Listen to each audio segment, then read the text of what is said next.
we have the following polynomial, a sub n x to the n plus a sub n minus 1 x to the n minus 1 plus da da da plus a sub 0.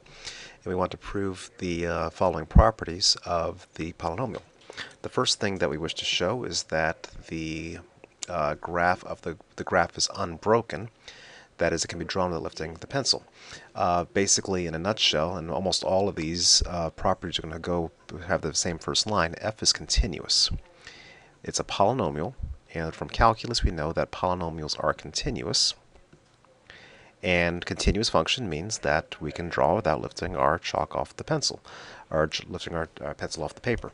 So number 9 is basically, in a word, f is continuous, so that the graph is unbroken.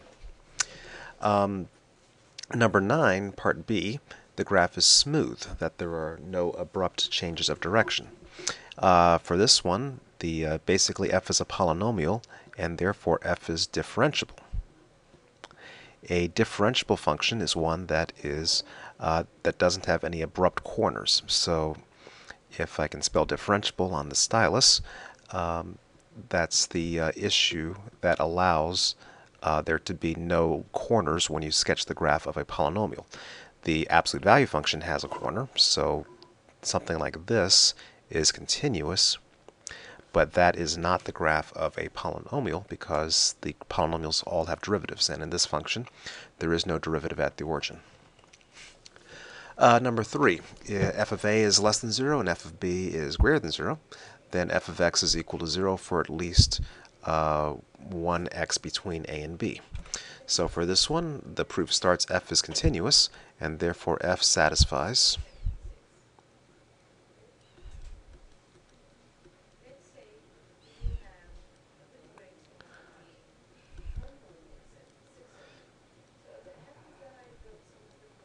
the intermediate value theorem.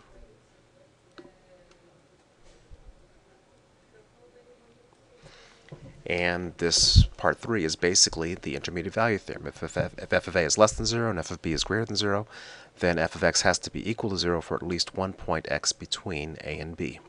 That's if the graph kind of goes like this. If here's a, and the graph is below the x-axis, and here's b, and f of b is above the x-axis, then somehow, if the graph is continuous, it's got to cross. It's a bad picture. If the graph is continuous, then it has to cross someplace between a and b. Maybe more than one place, but at least one place.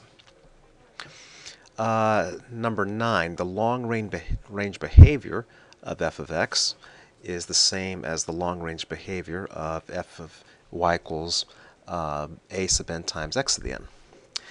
Basically, the proof of this is we'll take a look at the limit as n goes to infinity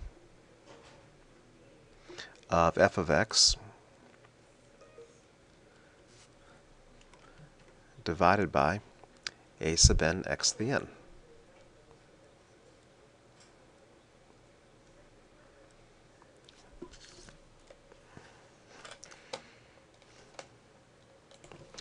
Okay, so what happens when we divide this polynomial by a sub n times x to the n? Well, the first term will just simply be, well, let me write the limit first before I forget. Limit is n that shouldn't be n goes to infinity, it should be limit as x goes to infinity. Sorry about that. Limit as x goes to infinity. And same here at the start, that this one should be limit as x goes to infinity. So I apologize for that. Okay, dividing the first term by a sub n times x to the n, we get 1.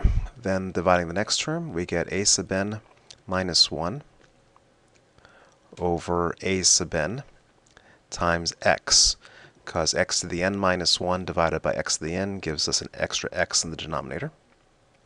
And continuing, all these other terms will have various powers of x in the denominator. So a sub 0, a sub n times x to the n. And clearly, as x goes to infinity, all of these terms die off, and so we're left simply with 1. So in other words, f of x will be approximately equal to a sub n x to the n, at least asymptotically, as x gets large.